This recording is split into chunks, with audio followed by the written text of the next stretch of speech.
So are you ready for me? Are you really ready for me? Yeah, that's software for you, right? I'm from Silicon Valley, although I have an English accent. And in software, you can always reboot. When you hear this problem, when you see this problem, you can always reboot. As we were learning earlier today, we can't reboot the environment. California, where I live, is Gold Rush County, right? So that's where the gold rush is. I live in the mountains where the gold rush actually happened. And I think over the last 20 years, we've seen increasingly new gold rushes, but in technology. So I'm going to run through those, and you can imagine a sort of movie background in the background as we go through these. So first, there was blockchain. Then came NFTs. Next, there was the metaverse and augmented reality. And now, AI. So what's next? Another gold rush? More things to be sold to you? More false promises? Is it really going to be space mining asteroids? I heard about that yesterday, believe it or not. And there's definitely moon race 2.0 out there, and there's a lot of space tech going on, and there's a lot of ag tech going on. I'm not too sure what the next thing is, but certainly AI has captured the attention yet again, another gold rush in California around AI, billions of dollars being spent, invested, wasted, not sure. They all have promise. They are all very unfriendly to the planet. Currently, at least. Unless they all work together. And really, that's the promise, is can we all work together and make all of these technologies way more efficient and use it together, not challenge together, so we can change the world together rather than competing. That's the promise, I think, that we should all be working towards. Hey, I'm Colin. I am an engineer, and I'm definitely not a snake oil salesperson, so I'm certainly not going to be sending you any snake oil. I'm definitely very passionate about networking and privacy, and having people own and control their own data, and about working together across the planet. I'm hugely grateful to mathematicians. Are there any mathematicians in the room, actually? We should invite mathematicians. They are the modern day magicians. Without mathematicians, none of this internet web thing would work, because mathematicians were involved in creating these algorithms for security, encryption, and hash algorithms, and all the other magic that makes computing actually work. So if you do come across a mathematician in your journey, please give them a hug from me, because they are the real unsung heroes of IT and technology. My background is in telecommunications. I had a 40-year career. I did start young, that's my excuse. I started at 16 at British Telecom. I spent a decade at Credit Suisse, Juniper Networks in Silicon Valley, Deutsche Bank. So I was really pleased to see a bunch of German friends in the room after working at Deutsche Bank for a number of years running their innovation program in Silicon Valley. And New Edge is also close to my heart. New Edge was an AI company run by a gentleman called Dan Golden, who was the NASA administrator for a while. And I had a rare moment in my life where a NASA administrator phoned me up on my home phone, and it went like this. Hey, it's Dan here. I'm like, Dan? Yeah, Dan Golden. Like, could you come help me with my startup? I'm like, hell yes.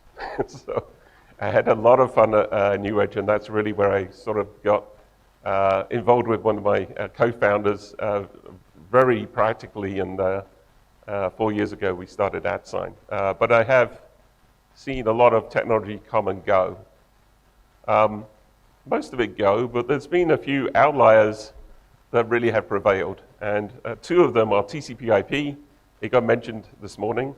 One of the co-inventors of TCP/IP was a gentleman that's actually still in the business. I actually did get the chance to meet him last week. A guy called Vint Cerf. and another technology called Ethernet, invented by a guy called Metcalf, and they are still around. So I worked for a while in the telecommunications, as I say, 40 years. TCP itself is 50 years old next year. Pradeep Sindhu, when I was working at Juniper, said this, and I think it's actually been a really good bit of advice. Never bet against TCP IP and Ethernet, they will always win. We've seen many technologies come and go in networking land, but these are the ones that always win. So bear that in mind. And what does that mean? Well, it means things like this. Like in 1983, when I started playing with telephony and IP, I ran IP over a phone line with a modem. I don't know whether anybody remembers what a modem was, but you know, that's what we did. We made IP connections over phone lines, and now everybody makes phone calls over IP connections.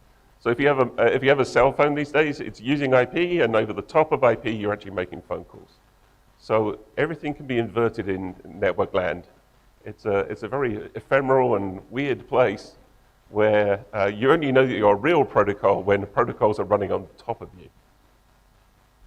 So what does this mean for factories and plants? I don't think they'll be any different. They've been very stalwart in the last, I know, maybe 60 years.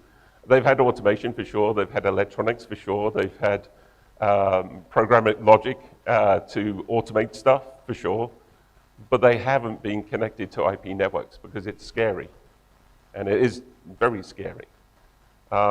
There will be concerns, just like there was in IP telephony. I remember 25 years ago when we were moving from regular telephony, and the first telephony switch I worked on was electromechanical, designed in, 1893, and it was still in production. It was called Strouder, electromechanical. And yet we did move to IP in telephony, and we still get 5 nines of reliability. And everybody in this room is using it right now. IoT, industrial IoT, factories and plants will be no different. The pressures we were with the Ministry of Defense, no, Department of Defense, in a platform they have in Chicago called MXD, and the challenge is pretty clear. Trying to get people to run plants is difficult. It's a highly technical skill, and there's not enough people to go around, and we need to automate. And the way you automate isn't by networking, and the way you're going to network is over IP. So it's just going to happen. So be prepared. Start early. Come talk to us. We'd love to talk to you about it. It's about economics, right? Everybody's using IP, so factories will be no different. The tipping point, though, is cryptographic security, and that's one of the things we provide. Oh yeah, I forgot to mention this. It's already happening. We announced, I think 5 days ago, a partnership with Contec, a Japanese company, and we are providing IP connectivity to their industrial IoT gateways in partnership. So we're providing a security layer, cryptographic security layer, so you can control at a distance factory machinery. So we're starting to work on this stuff right now. So if you want to be on the edge of it, then I'd love to talk to you. Logistics, it's a modern day marvel. I do have one question though for anybody in the logistics world, and a little bit of an observation. So I think logistics, in fact I know logistics have back paths. So if you send something, sometimes things come back. And that's an enormous pain. But what if you didn't have to send the whole item back? What if you really had to send me the parts and instructions? Happened to me actually with a Chinese company a month or so ago. Screen repair on a laptop. They didn't send me a new laptop. They just sent me a new screen with instructions. Like, I've never changed a screen on a laptop. That seems really weird. Took 5 minutes, it was easy. Was they designed it to be repairable. That's not something that we do today. It's incredibly green way of thinking about things, and something we should really think about. So backpass, making sure that people have a right to repair, and it's designed to repair, seems to be a wonderful way of solving some really difficult logistics problems. Better for everybody. The question, why do we still use addresses? sort of, wouldn't it be nicer if I just had a postal address at Colin and you could just put that up and I could control what the mailing address was and you could just look that up and then I'd never have to change my mailing address, it'd always be the same. And it would help people with no fixed address. And I could maybe redirect stuff halfway through because I've decided that I'm going to be over here, not over there. Why don't we do that? I think well, we know we can do it, but I'd love to speak to a logistics company and see why that isn't a thing. Commerce, yeah, it's no secret, does sell what people want. Terry Eager, the original sales guy at Cisco, the guy that hired John Chambers, told that to me a few years ago. But open source innovators are different. Everything that we do is open source. We want to show you and for you to say that means. And my challenge really is for you to come talk to us and know a little bit more and see it for yourself and find out what it really means. What we think is people, entities, and things across the internet should be communicating in harmony, all the way from the factory floor to maybe yourself. Thank you very much.